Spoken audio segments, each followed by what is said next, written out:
minasyaitonir rajim.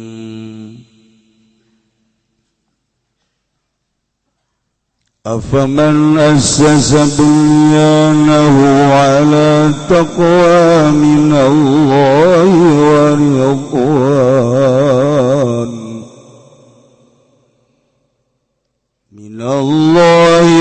ridwan khairun amman assasa bunyanahu ala shafa جرف هار فانهار به في نار جهنم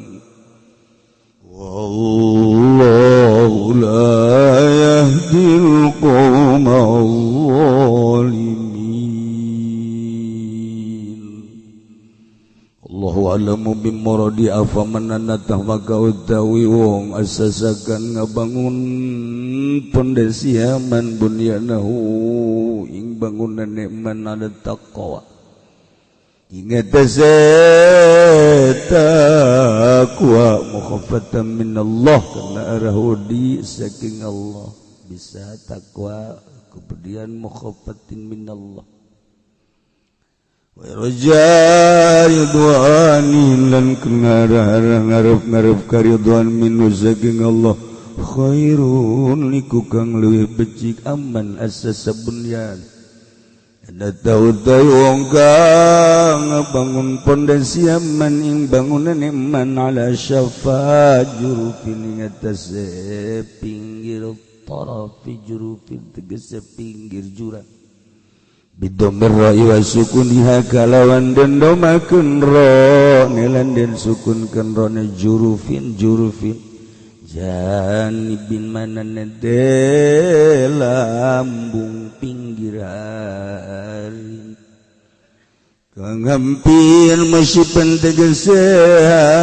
hampir atau marki ala sukuti ingat selogor fanharabi maka nerima gugur ya bunyan bihi sada'u wong sadak man sakota babadihi tegese logor ya bunyan sumertane ka ngabangun ing bunyan Ilai jahannam ing dalam neraka jahannam khairu tamthilin lil binai yaiku leuwih becik-becik contoh kada bangunan ala di taqwa ingat salalawanan taqwa bima yauli ilaika lan barang kang bakal babalik ka binai ilai maring mawal istifham lit taqrir lan utawi istifham iku maedakeun kadua taqwa al-awalu khairun tegese utai kang awaliku kang luwih becik wa huwa mithalu masjidiku baik lan utai awaliku contoh masjid Quba wasani lan utai kang kaping do mithalu masjidid dirar iku contoh masjid dirar wallahu lan utai Gusti Allah la yahdi qara nudukeun ya Allah al-qaumaz zalimin kaum kang zalim kabeh ing kaum kang zalim kabeh.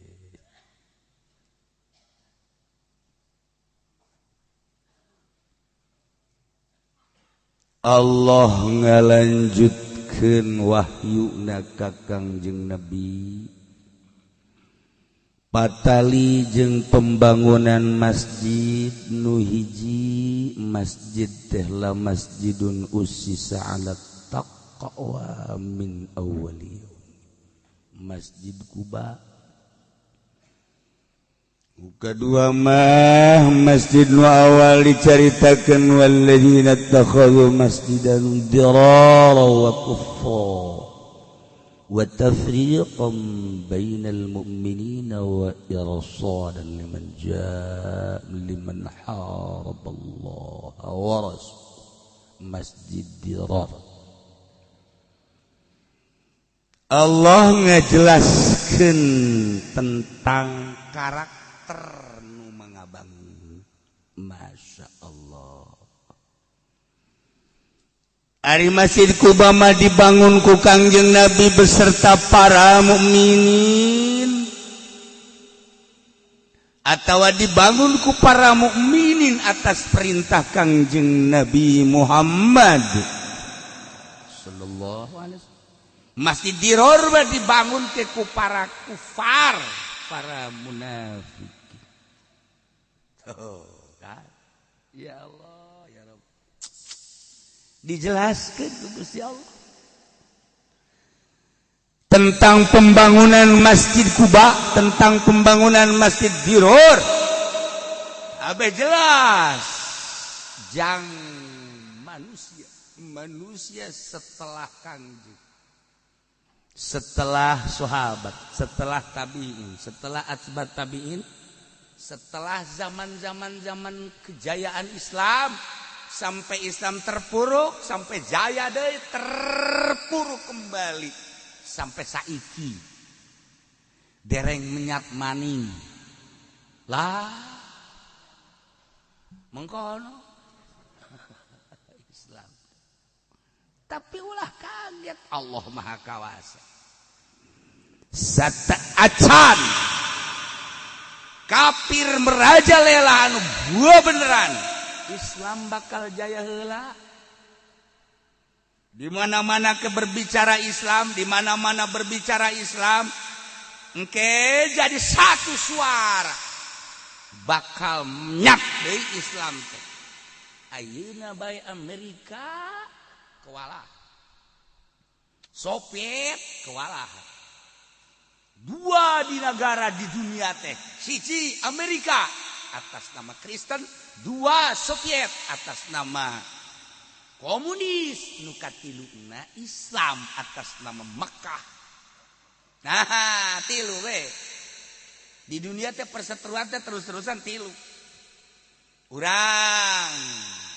geus nyaho ayeuna Palestina hancur-hancuran, Amerika lah, Yahudi. Hiji kadinya.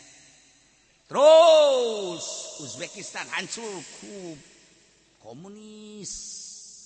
Termasuk di urang hampir asup komunis tapi ditangtayungan ku Gusti Allah. Kristen asup masih ditangtayungan.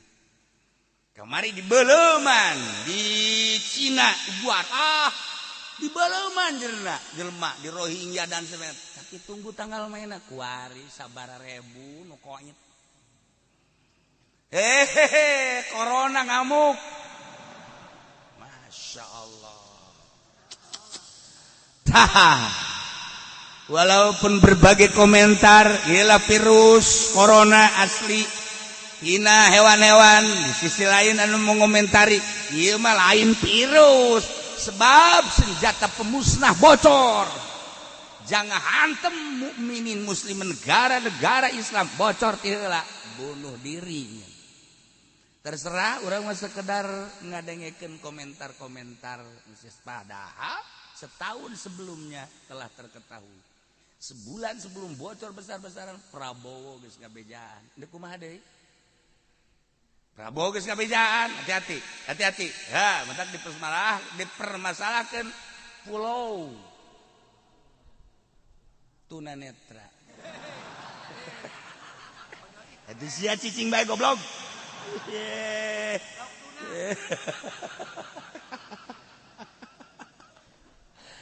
Masya Allah bermain kabeh. Kuari berita nu ka urang mah nu pae hanya 500 sekian, anu masih kena geter-geter 2.500, padahal lain sakitu asli nama ribu juta bisa. Janggakeun sadaya-daya sebab kula kan nyarita di Cina aya seorang waliullah anu urut pembisnis besar. Kenalnya naga Habib Lutfi, kenal ke para ulama-ulama sedunia. Mun orang datang ka dinya nyana geus dari mana? Di Indonesia. Kenal sama anu, kenal sama nyana nyaho. Padahal teu pernah ka mana-mana. Ketika terjadi pembakaran di Ugur. Bakana aing ngileuk ka sia-sia nyaho teu. Bodoh sia.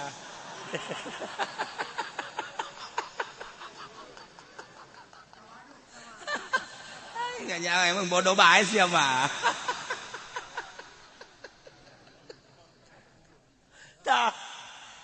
beleman ya sukeun kapan kalian saha nu teu ngerihat teh bangsa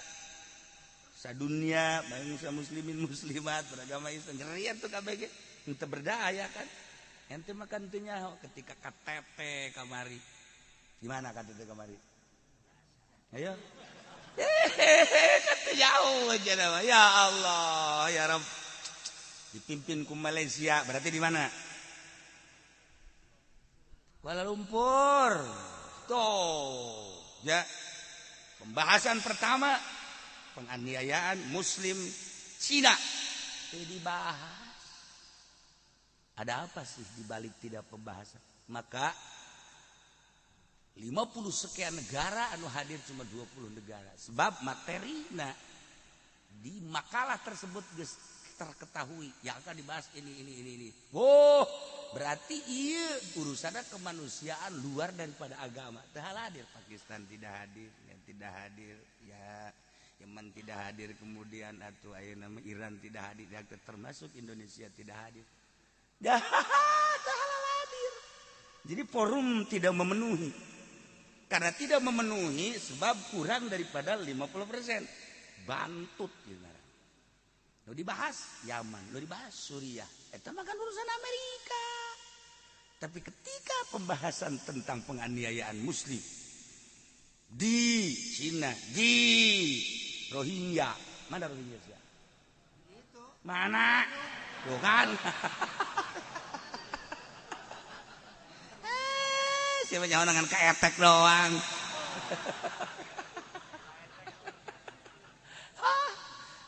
Urusan nah untuk apa kita membela orang-orang yang titik dan kenapa dia tidak dibela dan kenapa tidak pernah ada jawaban sedangkan secara kemanusiaan orang jelema tapi lamun dibawa ke arah agama jelema teu wauh ka Allah emang jelema nah karena tidak akan dibahas kurang memenuhi nah hebat tinggal hebat mah hadir. Tapi karena tidak memenuhi forum, aing mana ngaji. Ya, selanan segitu be. Nah,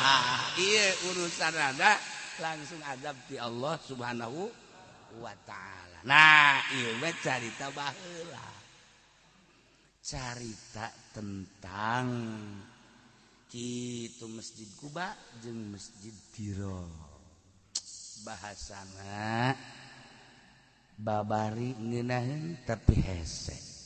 Kumaha sih jadi kitu? Eta hese. Gerage. Afaman assasa bunyanahu ala taqwa minallahi wa ridwan khairun amman assasa bunyanahu ala syafa jurufil har. Aya dua pembangunan hiji man asasa bunyanahu ala taqwa nomor kedua man asasa bunyanahu ala syafa jurufin kan diawali ku hamzah mah istifham mananya ai nanya mah kudu nucan nyaho nu ditanyakeunana ai ieu mah geus nyaho lamun geus nyaho berarti istifhamna mengkol jadi takriri ceuk ahli ma'ani tinggal ngaheukeun doang. Urang kuari nyaho bahwa Sarwiti geulis jasa di Cikupa teh aya ngaran Sarwiti geulis jasa orang pasar waharata dah urang kan geus nyaho Sarwiti geulis tenar di mana-mana haji urang ngobrol Sarwiti mah geulis kan nanya tapi geus nyaho atau kan aing nanya mah aya Sarwiti geulis tah henteu tah kitu kuduna ieu mah lain Sarwiti geulis kan oh pan tinggal ngaheukeun doang tuh kan tuh eta nyaho ka pendi nyaho jore kan oh tinggal ngaheukeun doang jadi takriri ngaranna nu kos kitu teh tah takriri ngaheukeun doang tuh kan kurang lamun geus nyaho lain nanya tapi bentuk pertanyaan takriri cek ahli ma'ani amzana mengkol nah kuari urang nanyakeun ari 10 jeung hiji jeung 5 gedean 10 kan atuh nyaho budak leutik ge budak leutik ge nyahoeun kajian ku kumaha aya bola beuleud kan ih semen kos kitu ditanyakeun heuh eta takriri teuh nya urang selalu pertanyaan nanyakeun bupati nanyakeun gubernur asli apa takririna dideuleu ku urang dina sia kalam ieu ge bangunan masjid nu hiji masjid Kuba nu hiji masjid Dirot geus nyaho ieu mah pembangunan teh pembangunan jelema mukmin ieu mah pembangunan teh pembangunan jelema kafir atuh geus nyaho geus dijelaskeun tadi berarti kan nu hiji bagus nu hiji jorek dipertanyakeun nu bagus nu mana atuh lain nanyakeun nu kitu takriri atuh bagusan Kuba lah tinggal takriri namun tak Hamzahna medakeun kana takriri gaji Hamzah bagi angel Hamzah doang eta sakitu ge ku make Sunda bae teu make Arabna mah aku lagi poho puguh nah ya geus hiji nomor kedua man asapana geus dibahas man assasa jelema anu ngabangun pondasi bunyanahu kana bangunanna akur tah ngeunaheun tapi kabelah dieuna luhureun pondasi ala taqwa masa sih nyieun masjid pondasina taqwa teu kaharti kajian kuku ge moal kaharti cek ali ngaji heuy ieu ngabangun naon masjid aja ieu pondasina mana ieu taqwa atuh lain takwa ngabangun masjid mah batu kali atuh jadi berarti kan ieu bangunan masjid ieu pondasina teh kudu batu kali maka beusi dicor geus bangunan naik ka luhur kan akur ari ieu mah bangunanana masjid tapi ari pondasina takwa teu kaharti tuh ngaji tangarana geus ngaji panjana kita kiai teh kaharti ari bangunan mah bangsa hisi kasat kadeuleu ku urang kacekal ku urang kapandang ku urang ari takwa mah bangsa maani teu kaharti atuh masa ngabangun masjid anu hisi kadeuleu karagap dibangun tina pondasi bangsa manawi atuh paji indin cek urang Bogor mah bangunan jeung pondasi teh paji indin bangunan ka mana pondasi ka mana atuh bangsa hisi kudu hisi kabeh bangsa manawi kabeh ari ieu mah bangunan masjid kan jelas masjid Kuba hisi tapi ari pondasina bangsa manawi takwa datang ka kiamat moal kaharti bareng ditelek-telek jaheuh nya ge makana tah ngaji hese teh kos kitu urang aya ngariung mangariung ju datang telah datang Kiai Haji Fudoli al-alim al-alama buringkak irung jadi gede kan diiringi oleh Kiai Haji Supendi mungkin kikian sakumaha kupu-kupu de kiber hebat jasa torojol cau Ambon gede apel terus anggur jeruk ulah nu hasem cenah Kiai Haji Pendi mah tilok nu amis eta cai masyaallah cai tiis cai panas kopi segala apa mangga buya naik ada geus kieu bae diuka geus lain sila deh dibuyakeun kan mangga Kiai Fudali mangga pas anu nanyakeun ieu teh akur teh Kiai antara asasa bunyana sareng takwa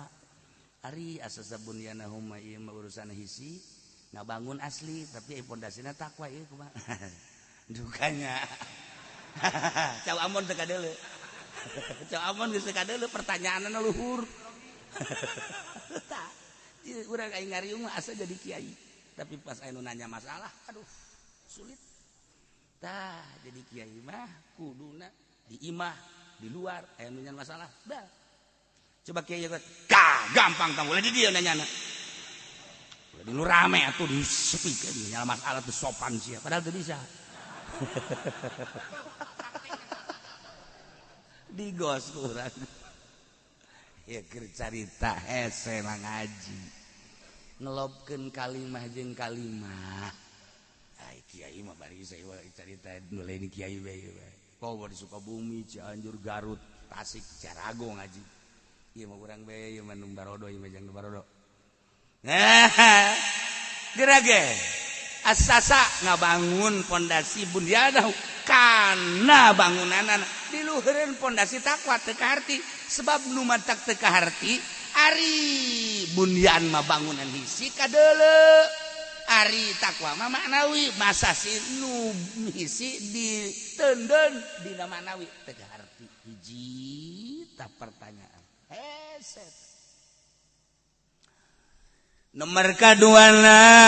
amman assasa bulyanahu ala syafa jurufin har sarua bae ieu ngabangun kana bangunan luhureun pondasi syafa jurufin har ieu sami bae majaz kan bedana ari syafa jurufin har mah ieu majazna majaz isyara tasrihah hakikiyah tapi lamun bunyanahu ala taqwa mah majazna istiarah makniyah beda mentak dingaranan majaz lantaran ngagunakeun kalimah lain dina paranti maknana majazhum kalimatun ustumilat fi ghairi aslin lahu qad wudiat nu mantak eta teh ngabutuhkeun kana korenah jeung alaqah nu mantak disebut makniyah nu mantak disebut isyarah lantaran nalakona musyabah nu mantak disebut isyarahna makniyah lantaran ditutur musyabahna dipicieun musyabah behna nu kitu ngaranna istiarah makniyah tuh kan jadi ngeunah urang jaeu nya naon puyeng ja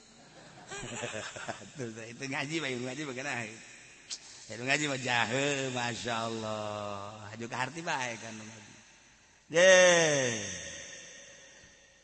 geus satuku ari mah urang lempengkeun apakah jelema nu ngabangun bangunan ala takwa takwana di dieu kan pondasi aya pondasi makan berarti lantaran bunyanna bangsa hisi geus atuku ari pondasina ge kudu hisi atuh takwana bae bimana qaidul bina mah aturan-aturan anggaran-anggaran ngabangun berarti make batu kali make besi cor disebut qaidul bina atuh tinggal dilunsurkeun deh subhat taqwa biqaidil bina bijami sikofikulin atau sabat fikulin zukiral musyabah wa taqwa hudipal musyabah wa qaidul bina wa rumiza ilahi bi syai'in min lawazihi wa huwal bunyan wal bunyan takhil ala sabilil isyarati tasyiyati ala sabilil isyarati makdiyah toh wal asas tarsyih ngaranna untuk menguatkan kana bunyan selesai tah hayang datang kadinya ngaji moal mahi 10 tahun ngaji hayang datang kadinya moal mahi 10 tahun 20 tahun ge si ieu mah moal si ieu mah datang ka paeh moal geus kaukur otakna dah sakitu 1 senti setengah ese ngaji mah kumaha gitu ieu keur carita ngaji beulanan ye error ieu budak ieu keur carita ngaji hese na ngaji nah nu mantak haju ulama ngabahas tenang terang nyaho nya aturan-aturanana encan make mantek kitu tadi bilagah-bilagahna jadi kan ngeunaheun ya kaceklok mana teh di mana ya kaceklok mana teh di mana ya oh nu mentak kaju Muhammadiyah anti usolli Muhammadiyah anti kunut Muhammadiyah ngabahas hadis nah di mana ya kaceklokna bongkar ku urang kanyahoan ke kok make jeung ulah tahlilan sagala di mana sih ieu letakna oh di dieu perselisihan masalah ieu mah keur carita perselisihan tuh nyana-nyana urang-urang ngan kurang jero ngajina namun ngajina jero moal aya Wahabi eta di Mekah mantak aya Wahabi eta mah kan unsur politis aju digiclekeun ku Yahudi supaya deuk nyeuweuhkeun syiar-syiar agama hancur kabeh ulah ka kuburan ulah salat di luhur kuburan emang ulah di urang ngan hukum-hukum beda nya nambah datang ka lamun aya masjid aya kuburanan teu beunang salat ongkos anti speaker di masjid aya speaker daripada salat di aya masjid aya speakeran mending ulah salat nanaon mana kitabna maksudna ngabongkarna mangga-mangga bae tapi teh mah urang hargai jeung hormati pendapat-pendapat nyana ngan dicoba bongkar make alat geus aya disadiakeun di pondok pesantren 12 alat aya gaji aya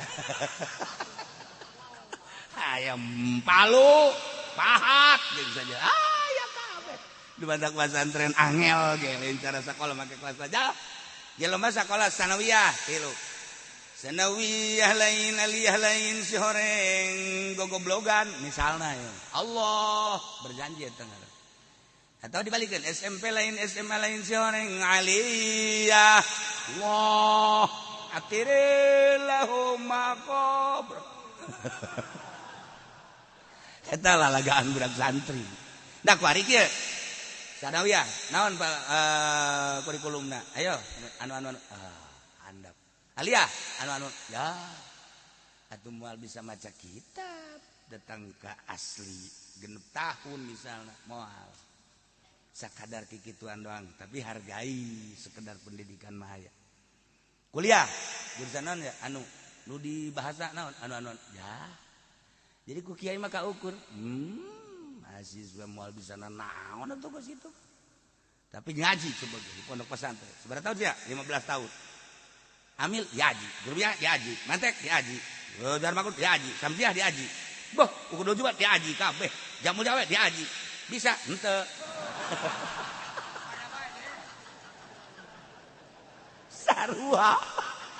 sarua horeng cuman diaraji hargai tapi urang ge keur carita hese nah ngalempengkeun kos kitu kan eta teh kudu dideleusia kalamna ieu teu akur asasa bunyana jeung takwa nah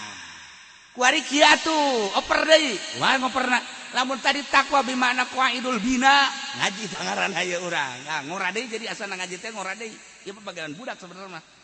bagaean budak kos kieu mah ngaji teh okos nasri ta'alu nasaru eta keur leutik keneh nu make nama kiai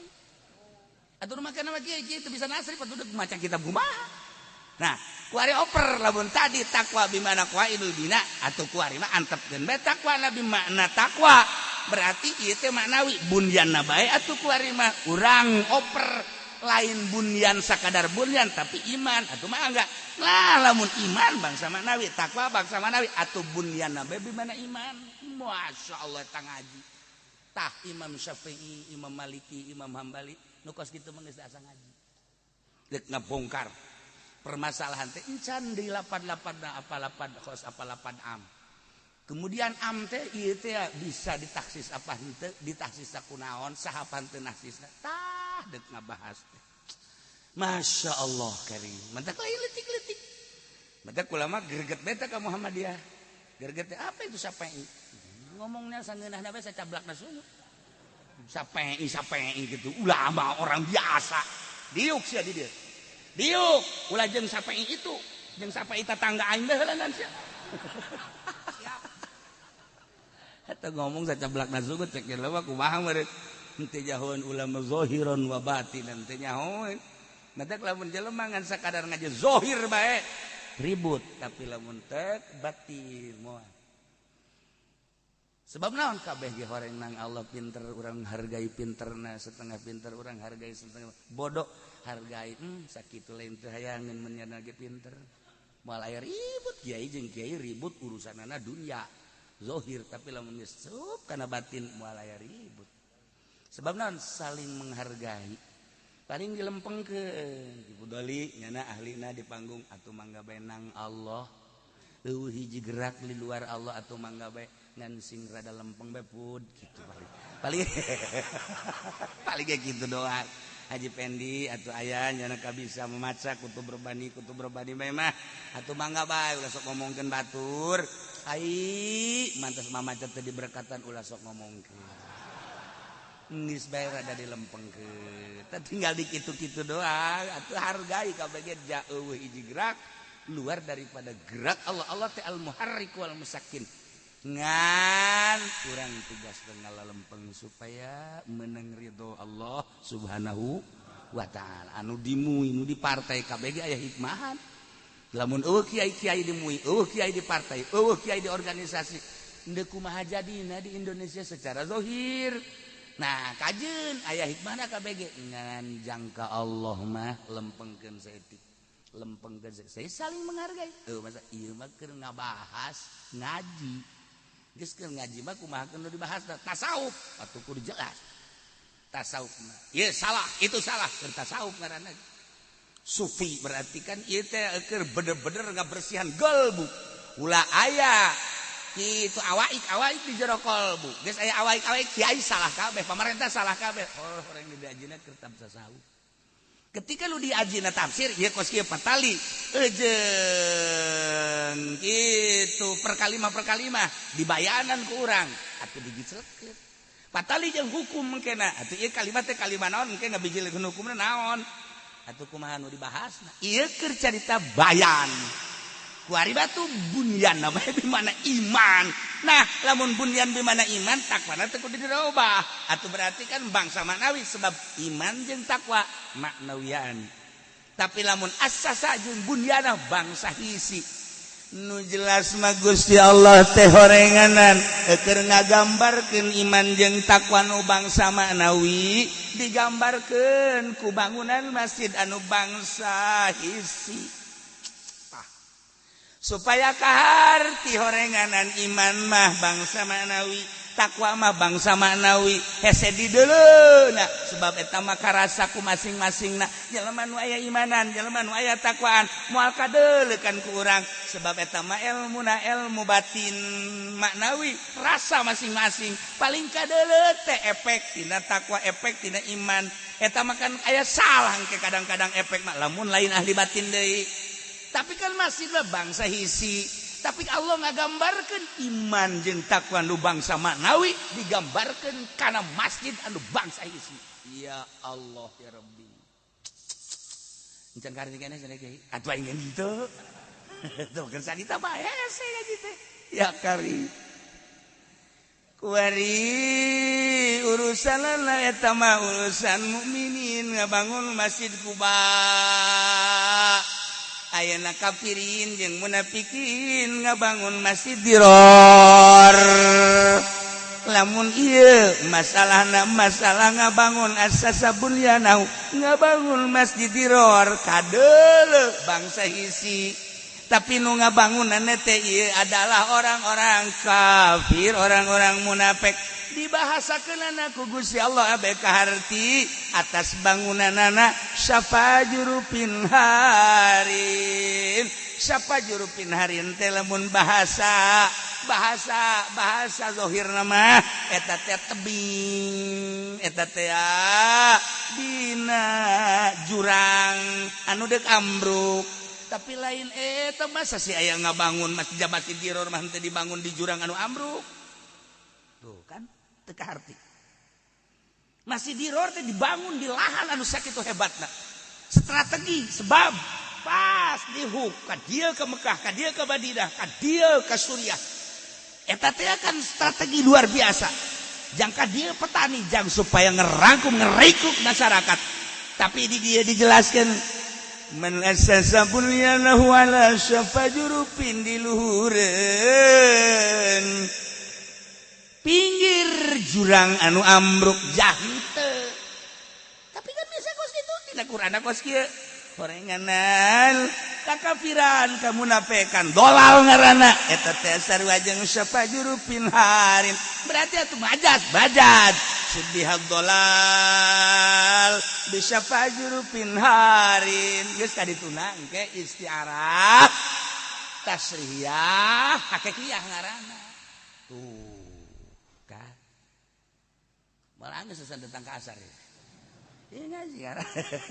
eta ngaji eta ngelempeng-lempengkeun masyaallah. Lamun teu dipikir make ilmu bayan lain lalagan hese. Ngelempengkeun supaya lurus ieu teh kalibah ieu teh akur jeung ieu.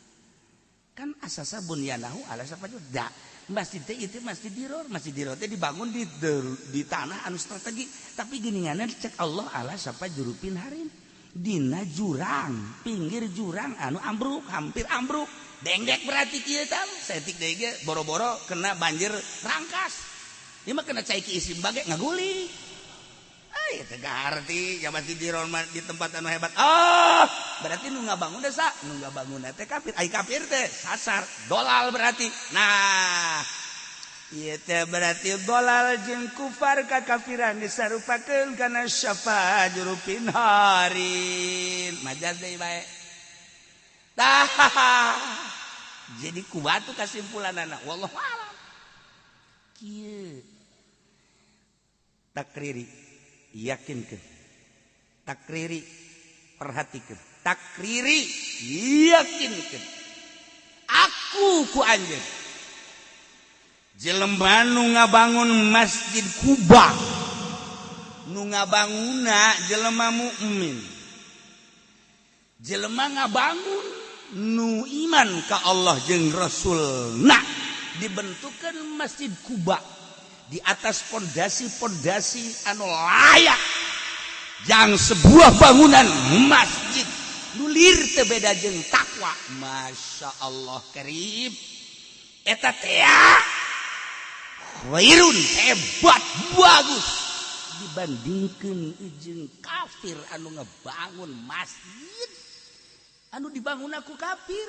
nu dianggap bangunan kafir eta adalah seolah-olah bangunan di luhur tebing di luhur jurang anu hampir ngaguling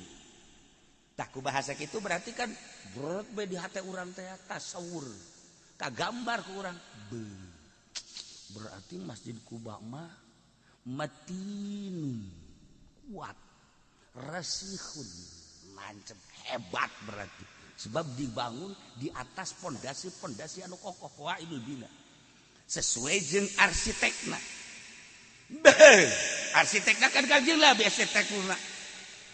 berarti ieu masjid Kuba teh sebuah bangunan anu dibangun zahirna ieu adalah di atas pondasi-pondasi anu kokoh anu kuat sesuai jeung aturan-aturanana timbul di jero hate urang gagah kuat hebat berarti mual kudu ngaguling jol bae masjid diror dibangun ku kafir ieu teh sebuah bangunan anu ngabangunna ya kafir seakan-akan ieu teh dibangun masjid teh di kitu tebing di jurang anu hampir gaguring timbul bae pikiran urang ya tamatu mah mal kabel ge ajur oh tah iyalah duatak dibeleum ku Kangjeng Nabi nitah sahabat dipake pelbak jang bangke teudeun dirinya bener bae artina mah horenganan jelema mukmin anu imanna kokoh pohara luar biasa anu disertai dengan takwa ka Allah sieun ka Allah boga harapan ridho Allah eta telir sebagai bangunan anu kokoh sesuai jeung pondasina lamun aya kiai sieun ka Allah mun aya pejabat sieun ka Allah pedagang iman sieun ka Allah petani iman sieun ka Allah berarti boga kasieun jeung hayang ridho Allah lir teu beda jeung bangunan masjid anu sesuai jeung pondasina gagah kokoh persis kos masjid Kuba bae hebat berarti breh bae jaheueuh kan hese tangamanaan kos kitu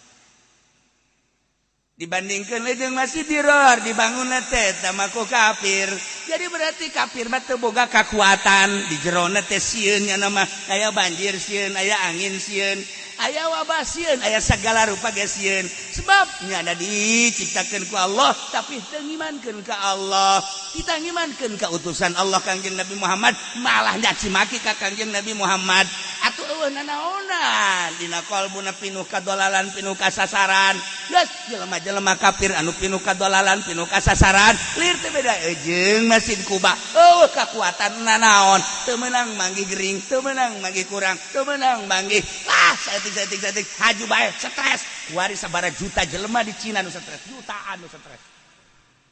lain ribu deui lain nu gering diberitakeun cuma 2.500 sampai 3.000 nu stres ka jutaan stres sebab eueuh iman kan kafir mah seperti eta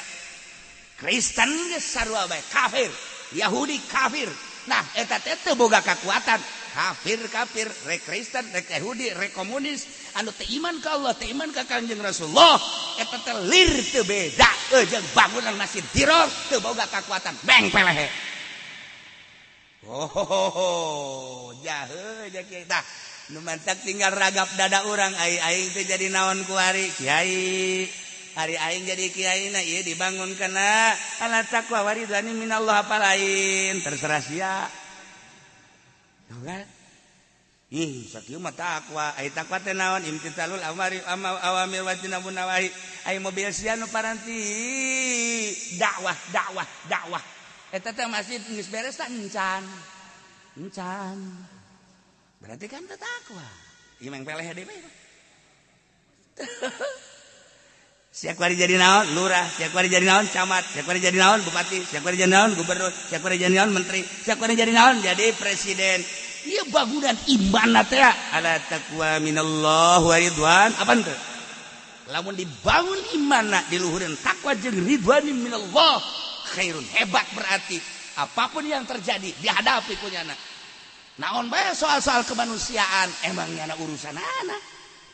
urusan kesehatan nyana nu boga urusan kesosialan nyana nu boga urusan dan lain-lain sebagainya eta di negara urusanana kan urusan kos kitu ayalah sub-sub-subna dihadapi segala rupa ge lain korupsi kan aya dana sosial untuk bencana aya bencana teh korupsi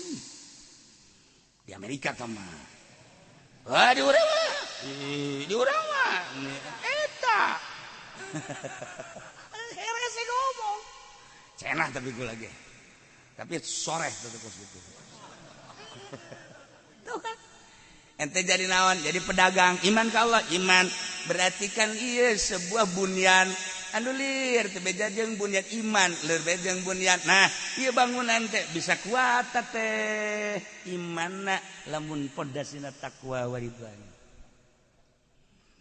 lamun ente jadi petani kemudian di atas bangunan petani iman ka Allah dibangun di atas taqwa waridwani minallah hebat dari petani. Ente jadi pedagang dibangun imanat di atas taqwa waridwani minallah khair. Pokoknya bang geus yakinkeun we tah hamzah teh hamzah li takrif henteu kudu dipertanyakeun bagusanana teh kudu teu khairun aman henteu kudu. Geus takrir eta bahasa hungkul. Teh ya Allah ya Rabb. Ente jadi naon kuari? Jadi negarawan. Naon atuh statusna menteri. Iman ka sa? Ka Allah. Lamun ente jadi menteri, iman ka Allah sebuah bangunan berarti dibangun ala taqwa minallah wa ridwan minhu khairun hebat ente jadi menteri. Tuh tinggal kuari mah urang deuleu bae ka lapangan neuleuh kahirupan pedagang anu iman ka Allah jeung Rasulullah eta teh kan lir teu beda jeung sebuah bangunan pondasina eta pedagang teh ala taqwa atawa ala ta'asi maksiat tinggal di deuleu bae ku urang lobana tararaku apa maksiat sih lo ngomong sia pedagang di orang lobana takwa apa maksiat sakaligus rencep jaya pedagang lagi di dia takwa apa maksiat tuh kan 100% maksiat nggak keluar sih petani kuari ya lah set berang dalam para petani baheula mah segala anu nyeser galengan datang ka leutik bahasa leumpang segala eta tanduran diliekan ku tetanggana goblok teh coba atuh bibit dipalingan eta baheula eta aju ka dia teu zakat ya Allah ya Rabbi dan lain-lain sebagainya nah petani di urang ieu pondasina takwa apa maksiat masih bari pemerintah di urang teh kan haji saleh haji mukmin haji marzuk ngaranna ge solihin kabeh nah jara di anu nah ieu kuari nya iman ka Allah pondasina eta takwa apa maksiat bode amat sia ka jawabna orang nyanan jadi pemerintah na goblok atuh aing kitu ngaguli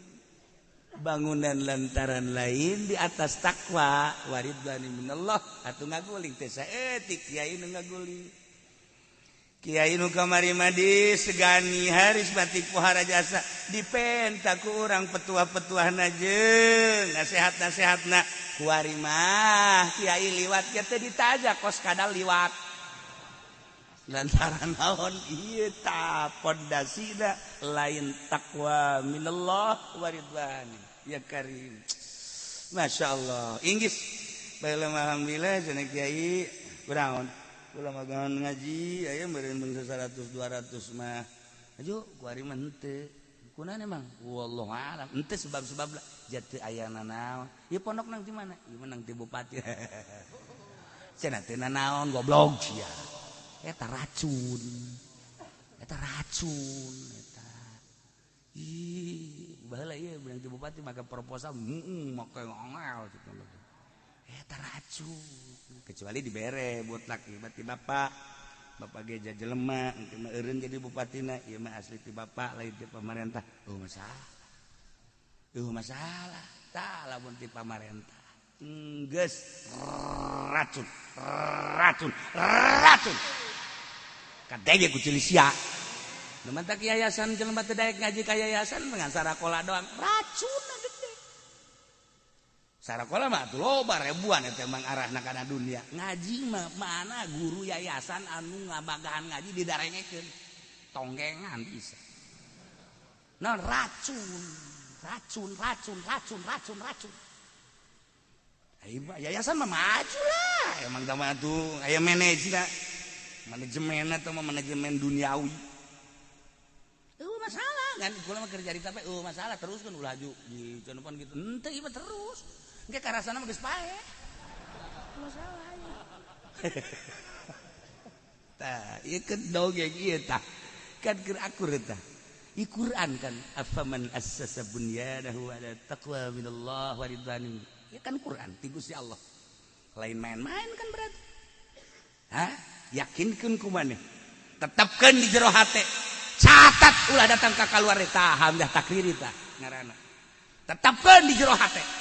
ulah datang ka gimbir deui udah datang ka saliwang deui catat yakin saya yakinna jelema anu ngabangun iman di atas takwa dek jadi naon bae lir teu beda jeung bangunan Masjid Kuba kokoh kuat hebat enggak sakit jelema anu ngabangun anu bangunan imana pinuh ku kakafiran munafik lir teu beda jeung Masjid Diror anu dibangun di atas jurang anu neuk hancur roboh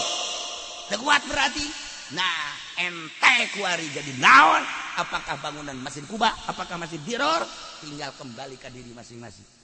ente bangunan Kuba hebat berarti takwa jeung ridwan ente bangunan Diror syafa jurupin har rusakan ieu teh lain sakadar rusak orenganan panlahar bihi fil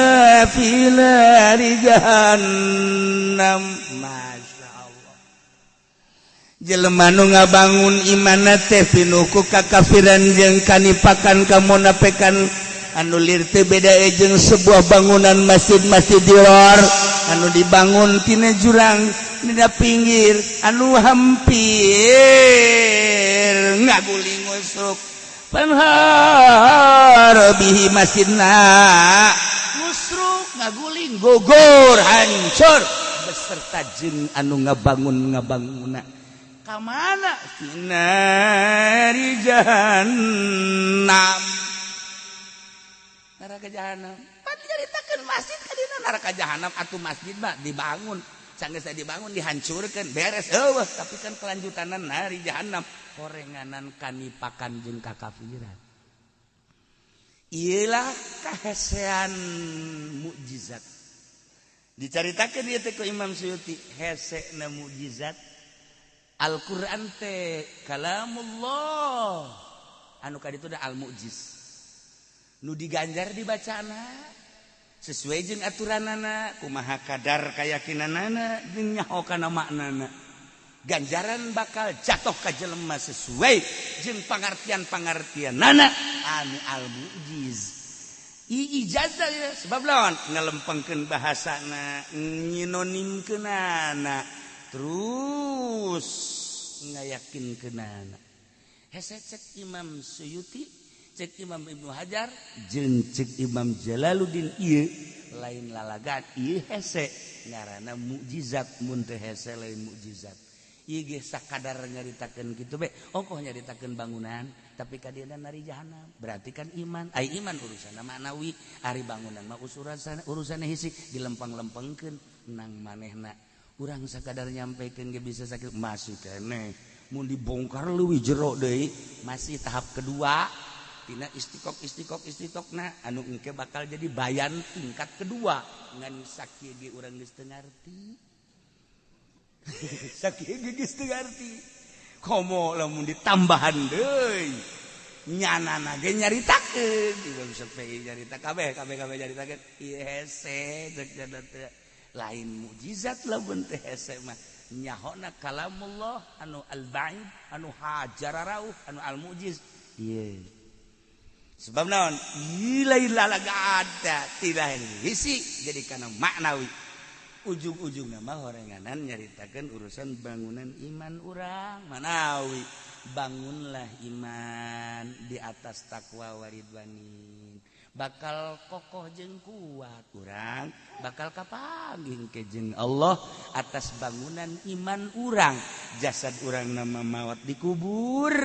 tapi roh urang nama menghadap Allah nu dibawa amal-amal nun nyangkutna dina iman ala taqwa waridwani minallah lamun urang iman teh kafir naudzubillah min dzalik munafik naudzubillah min dzalik atawa kurang keyakinan kayak gitu ilah masjid diror anu bakal ambruk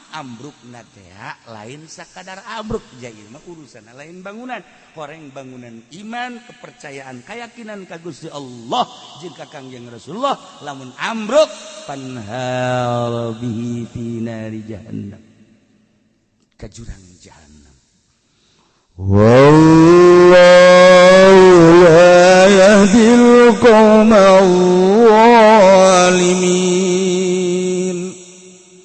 nu mantak ieu dijelaskeun ku Imam Jalal teh ieu teh cenah khairu tamtsilin lil bina panghebat-hebatna contoh kana sebuah bangunan nu ieu alati ditakwa bima yaulu ilaih istipanna litakri jeung sajabana sakumaha tadi nu awal contoh kana masjid kubanu kokoh nu kadua contoh masjid diror anu lembek anu hancur iman ge sarua bae wallahu Gusti Allah teh la yahdi moal nudukeun jeung teu nudukeun al qaumaz zalimin ka kaum nu zalim kabeh urang mah alhamdulillahirabbil alamin di samping urang geus iman ka Allah jeung Kangjeng Rasulullah kuari urang aya sieun besi salah